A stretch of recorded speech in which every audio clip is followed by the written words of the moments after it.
အားလုံးမင်္ဂလာပါဒီနေ့ကလက်ရှိ admin ဆရာတော်မှကြိုဆိုပါတယ်မနေ့ကတော့ပြတ်သွားတယ်နော်ကဲဒီနေ့ဆရာ14ရက်5လ2025အတွက်ဆရာစူးစမ်းလုပ်ပေးထားပါတယ်ဒီနေ့တက်ကတော့ဆရာ16ခွက်တွက်ပေးထားပါမယ်ဒီ16ခွက်ကိုတနေ့ကုန်ဖိုးပါ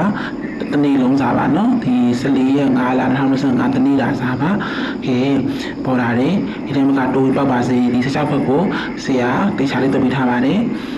စားလို့လိုက်ပါဆရာရဲ့ရှင်းပြစကားတိုင်းစားလို့လိုက်ပါနော်စားလို့လိုက်ပါကဲဒီလိုမျိုးကပေါက်ပါစေစီပေါ်လာပါတွေပုံများပါစေနော်ဆရာရဲ့ပေါ်လာတယ်ကဲဆရာပေးမယ့်ဆက်ဘက်ကဘာဖြစ်မလို့ကဲကြည့်လိုက်ရအောင်ဆရာရဲ့ဗီဒီယိုလေးကို